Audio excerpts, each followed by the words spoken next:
This is your place for all things automotive, the award-winning InWheelTime Car Talk Show. Today, coming to you from Studio A, inside the Sugar Shack Studios in Texas, USA. Yippers. Alex Kwanton from U.S. News joins us to talk about the best hybrid and electric vehicles. Later, Jeff has the racing calendar. Mr. Mars has This Week in Auto History, and I'll get you caught up on the stories making automotive news headlines this week. Howdy, along with Mike out of this world, Mars, we always need more Jeff Zekin. I'm Don Armstrong. Thanks so much for joining us on this Saturday here in Texas, USA. Beautiful day here, anyway. Maybe not so in some parts of the country, but it is here. All right, let's get right to it. U.S. News and World Report. Let's talk to Alex Kwanton. Alex, it's good to see you again, my friend. How are you? Hey, I'm good. It's good to be with you guys. Well, as Jeff said, it's Father Mulcahy. There are worse people to be compared to. There are. And That's a good compliment. In light of the fact that we're electing a new pope, I'm thinking, hey, this is perfect timing for everybody involved here. Well, it's good to see you, my friend. Thanks so much. If blue smoke comes out, you're burning oil. So. That's right. Oh. Yeah, there's that. All right. So let's talk about how the voting came about to come up with the 2025 best hybrids and electrics. Let's start there. Sure. So we have been running these awards since 2018. We did have some interruptions during the peak of the pandemic. They come out every fall, and you might remember some, or every spring, and you might remember some springs with some interruptions. Yes. But they are all about the vehicles that offer the best combination of efficiency, either in terms of gas mileage or the range and the charging capability, but they also factor in the vehicle's price and the vehicle's intrinsic qualities.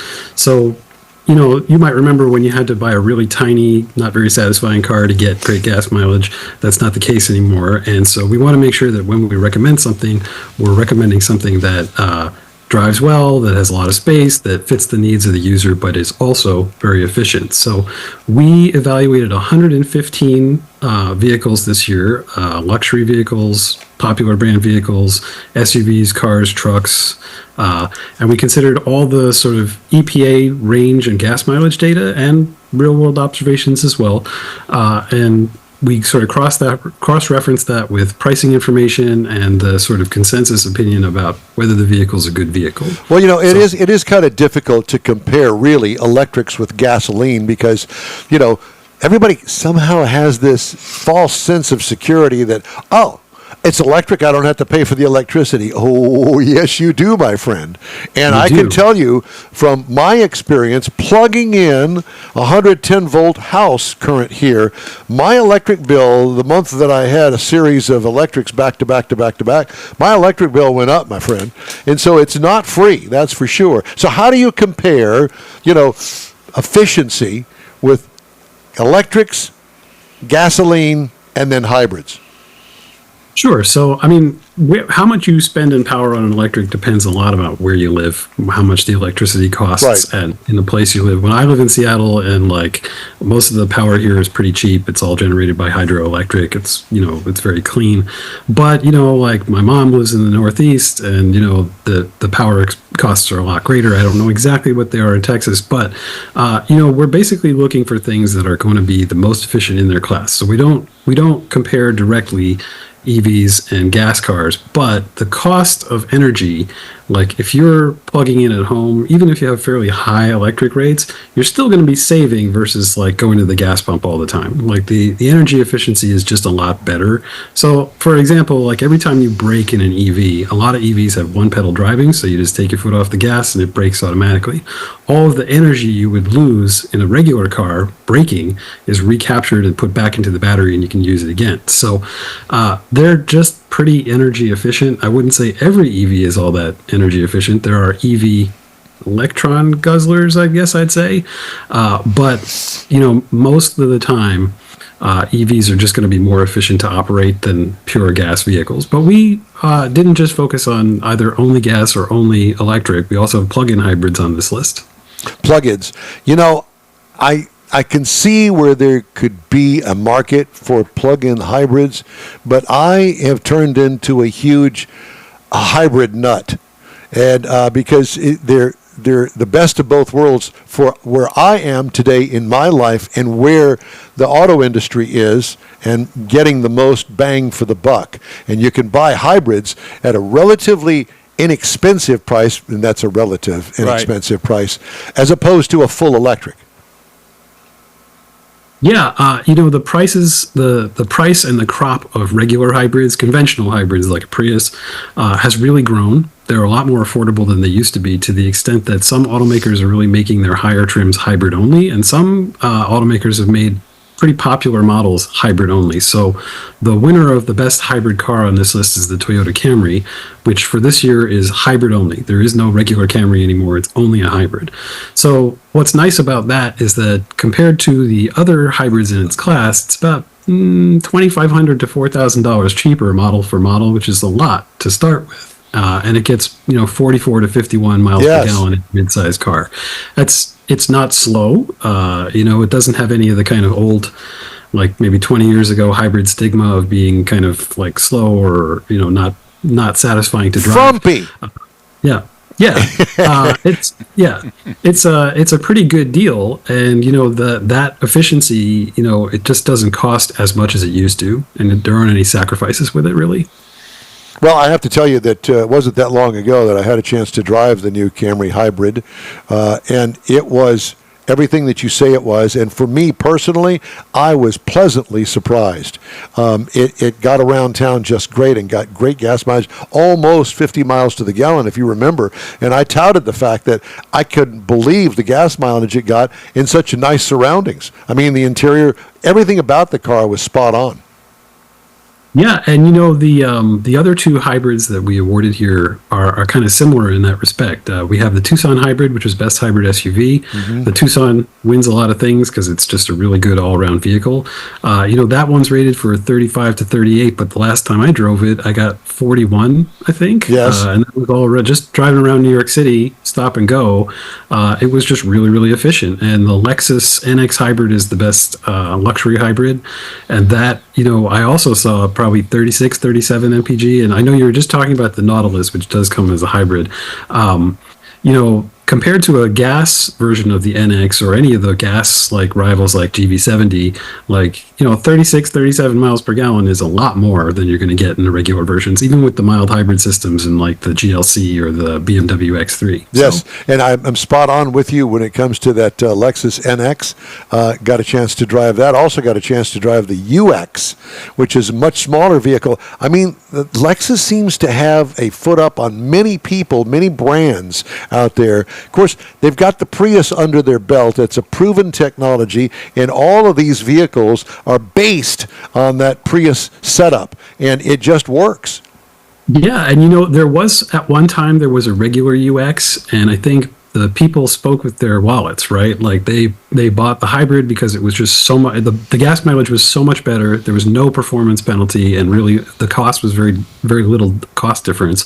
So Lexus just stopped making the regular UX and just only makes the hybrid now. And I think people are voting with their feet. They want hybrids. Yeah. I will say that the plug-in hybrid, it's a solution for if you really are taking advantage of it, if you are charging at home and you do charge it up every night, you really can see a lot of savings, but it's a limited set of people who are willing to take the inconvenience to do that. And also, maybe not everybody can charge at home. Like, you basically have to have that charging infrastructure at home. If you live in an apartment building, or you live in, like I'm from the Bronx, if you live in the Bronx in an apartment building, you can't really charge in the apartment building. Exactly. You park on the street. Yeah. So let's talk about electrics. Yeah, so we have several very exciting electric vehicles here. The best luxury electric car is the Lucid Air. I don't know if you guys have been in the Lucid Air. No, I've seen it, but I've not been in. But that is a super impressive vehicle. So every version of the Lucid Air has over 400 miles of range. The Grand Touring one, which I drove in 2023, had 512 miles of range, and I drove it for a good 6.5 hours through the Cascades and up to Bellingham and through the Skagit Valley and then back down to Seattle and then back up to the Skagit Valley, and I could not run the battery down below about 30% in hours and hours of driving, just because it just has that capacity, and it charges really fast, and it feels like a proper luxury car. Lots of great features, a little screen heavy, but most EVs are. The best luxury SUV is the Rivian R1S, which is newly improved this year. They have added all kinds of configurations. So there's a dual motor, there's a triple motor, and later this year there's going to be a quad motor.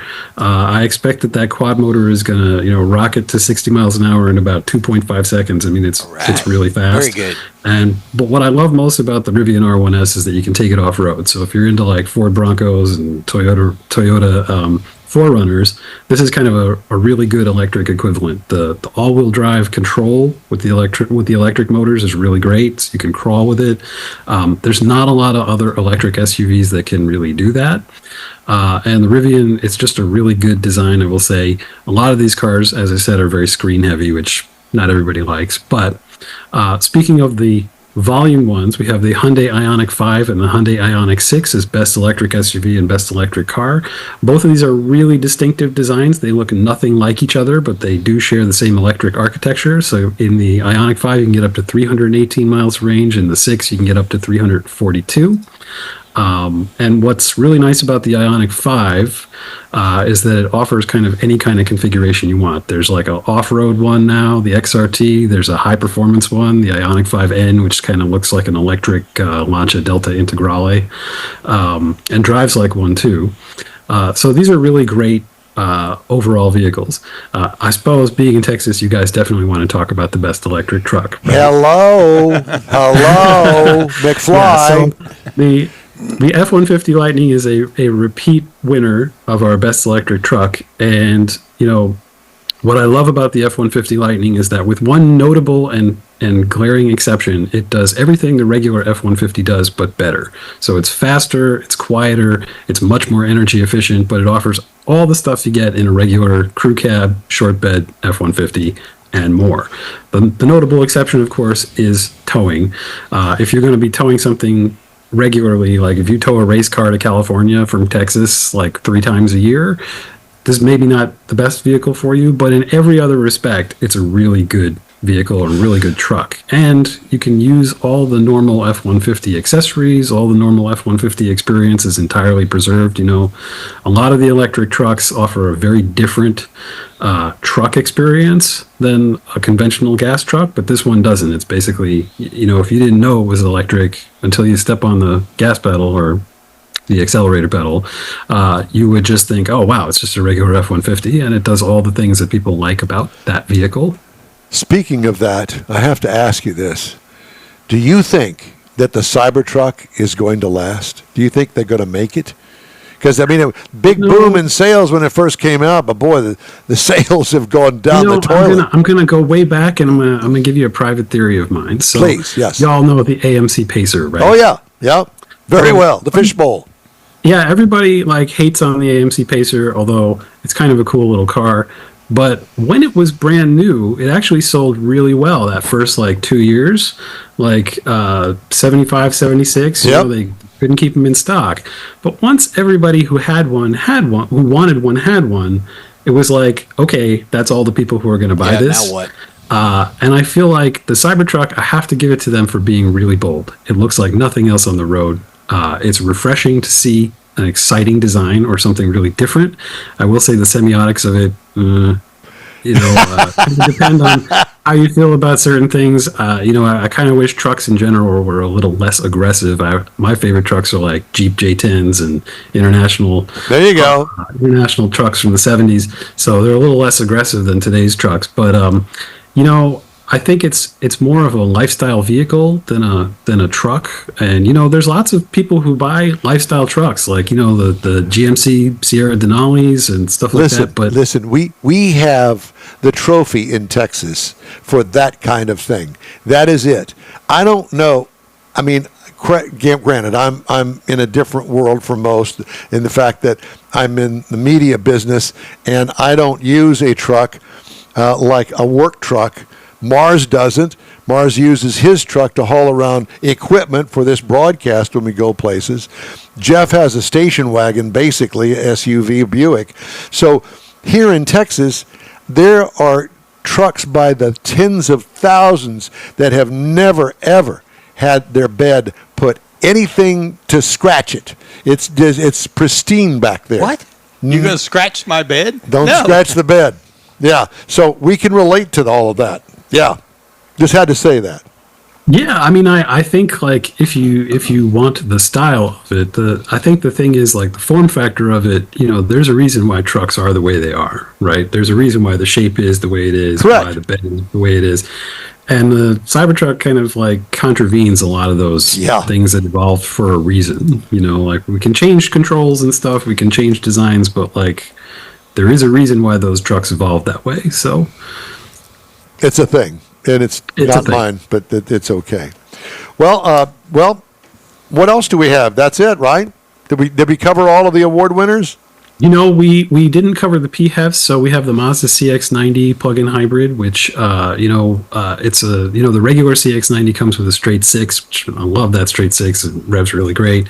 But if you buy this plug-in hybrid, it's actually a little faster, even though it only has a 4-cylinder engine because it has these beefy electric motors. And some plug-in hybrids, they don't operate that well when they're in pure electric mode. They kind of are a little bit sluggish. Not this one. This one's good to drive in electric or combined or gas only, and if you do plug it in, you'll get 26 miles of electric range. So if you're just doing errands like going taking the kids to school and back every day, you really can save a lot of money with that. The Volvo XC60 plug-in hybrid is our best luxury plug-in hybrid, and I have to say that it's good looking. It's really roomy inside. It gets 35 miles of electric range, which is quite a lot, and it has 455 horsepower. So if you step on it, it's just like a Camaro in a straight line. It's really quite satisfying. And both of those vehicles are relatively affordable for what they are compared to other plug-in hybrids. So even though the Volvo is a luxury model, there are some other plug-in hybrid luxury vehicles that are quite a bit more expensive. So we thought they were both really good deals and good vehicles. Alex, by the way, okay, go ahead. I'm sorry. Go ahead. Go ahead.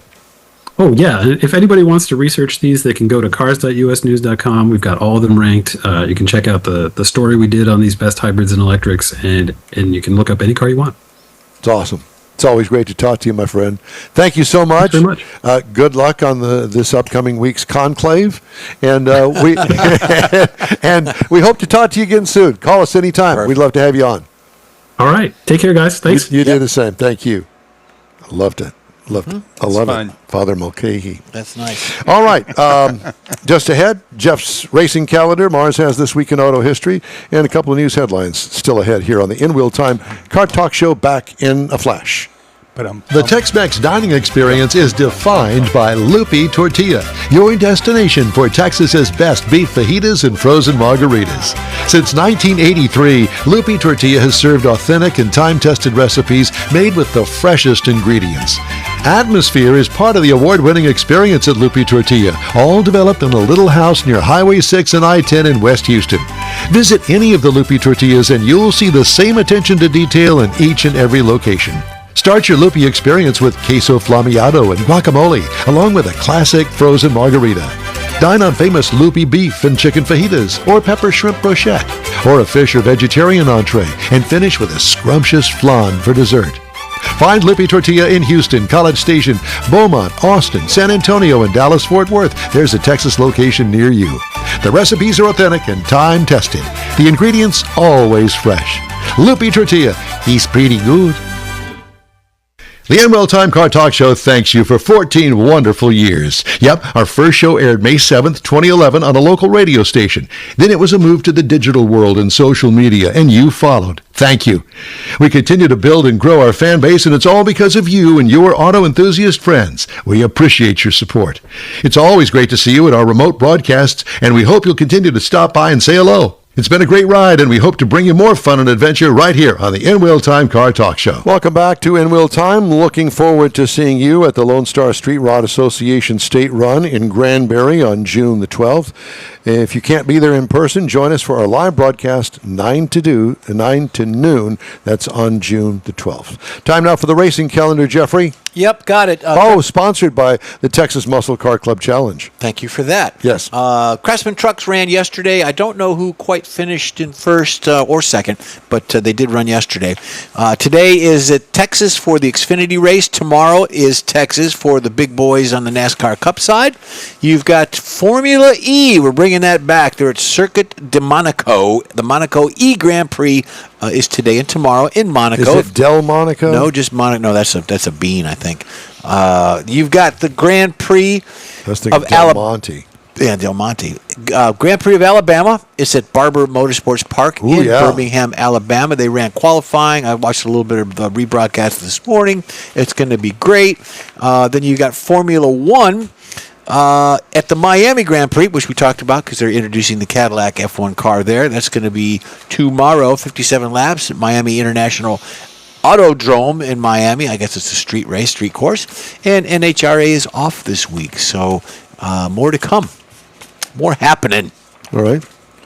Mr. Mars. Howdy. Looks like you drew the short straw in auto history. Well, I want to tell you, I found a couple of interesting stories this week.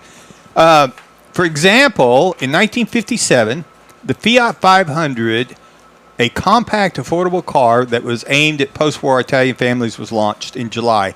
And it actually became a cultural icon over there because of the proximity as practical city cars. But then they came to America with wide open highways and not so much.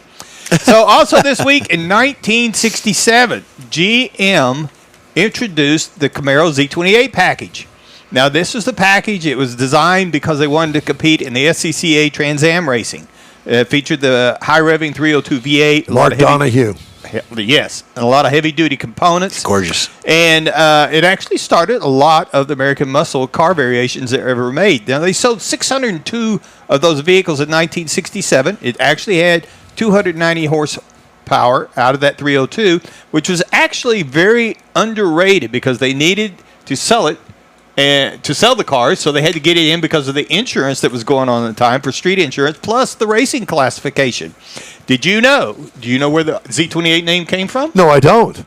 It came from RPO Z28. Now, the RPO is the regular production option.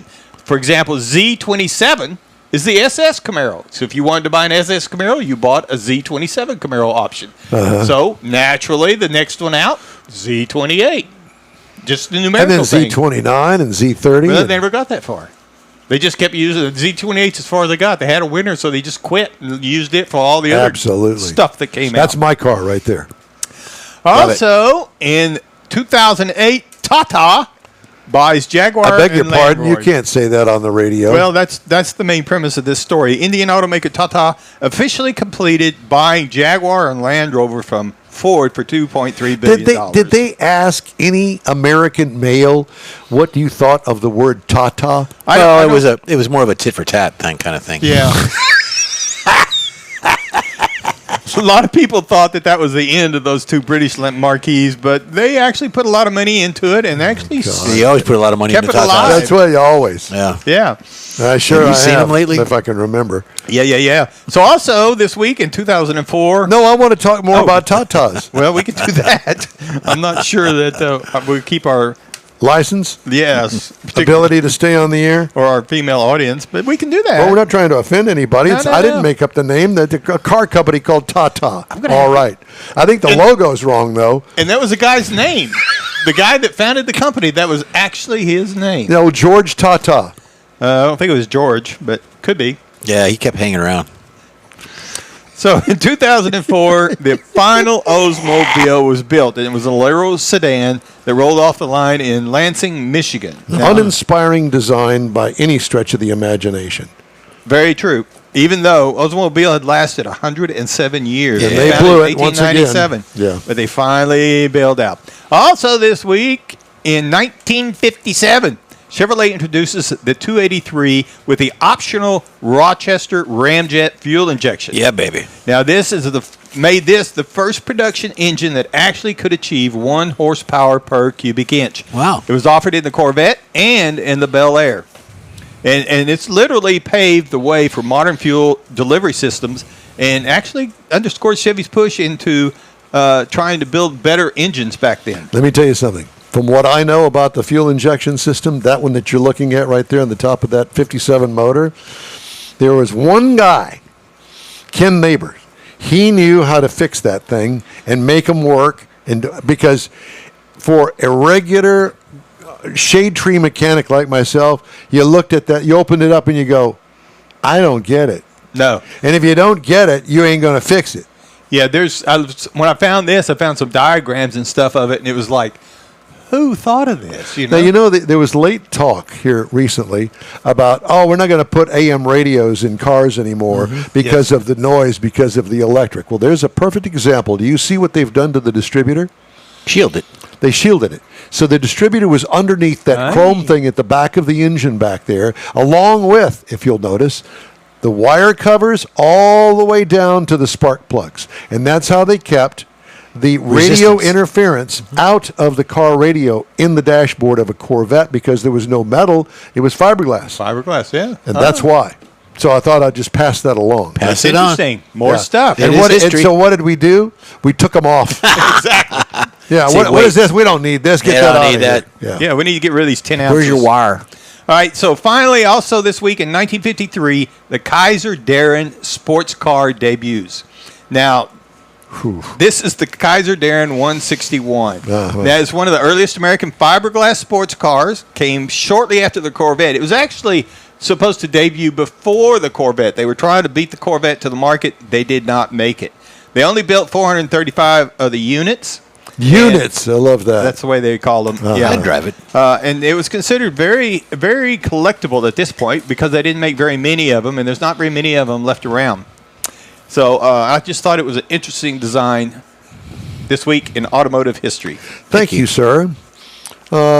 Story here from Ford Motor Company. It's killed a program to develop a next-generation electrical architecture, the brain of modern cars, that its executives have called pivotal in competing with electric vehicle pioneers such as Tesla. Ford had heavily invested in the system, known internally as FNV4 for fully networked vehicle, to streamline vehicle software functions. The goal was to cut costs, improve quality, and add profitable features in both electric and gasoline-powered vehicles.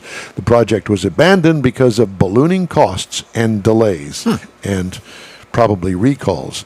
Ford has extended its employee pricing for all discounts by more than a month to July 6th. So if you want a Ford, go get it. You'll get employee pricing. And Elon Musk will likely remain as Tesla Incorporated CEO for years, despite tension with the board directors that repeatedly led some members to start a search for his replacement. According to Dan Ives of Wedbush Securities, he said that on April the 30th. We're going to finish up today's InWheelTime Car Talk Show. Right after this quick break, please stay with us. You own a car you love. Well, why not let Gulf Coast Auto Shield protect it? Houstonian John Gray invites you to his state-of-the-art facility to introduce you to his specialist team of auto enthusiasts. We promise you'll be impressed. Whether you're looking to massage your original paint to a like-new appearance, apply a ceramic coating, install a paint protection film, nano-ceramic window tint, or new windshield protection called ExoShield, Gulf Coast Auto Shield is where Houston's car people go. Curbed your wheels? Instead of buying new, why not have them repaired? How about a professionally installed radar detector? Gulf Coast Auto Shield does that too. Get a peek inside the shop and look at the services offered by getting online and heading to gcautoshield.com. Better yet, stop by their facility at 11275 South Sam Houston Tollway, just south of the Southwest Freeway, and get a personal tour. Gulf Coast Auto Shield is your place to go for all things exterior. Call them today, 832-930-5655 or gcautoshield.com. The award-winning InWheelTime Car Talk Show now reaches 5.3 million folks each year. Check us out on InWheelTime.com, the Odyssey Radio app, YouTube, Facebook, and just about every other entertainment source out there, including our live broadcast every Saturday, 10 to noon Central Time. The InWheelTime Car Talk Show has informative automotive guest interviews, new car reviews, along with popular features including Jeff's Car Culture, the latest new cars, cruise-ins, and racing dates. It's InWheelTime.com. Join us. Well, that's all for this week's InWheelTime Car Talk Show. Be sure and check us out online at InWheelTime.com. We're always looking for new, informative, and fun automotive things. If you have an idea or event, let us know. Our email address is info@InWheelTime.com. InWheelTime.com. When you're looking for award-winning car talk, you can find the InWheelTime Car Talk Show 24/7 on the InWheelTime app. On the road, grab a podcast anytime from your favorite podcast provider, including the new SiriusXM podcast channel, and be sure and catch us on the Odyssey Radio app. We video stream our live show every Saturday 10 to noon on Facebook, YouTube, and InWheelTime.com.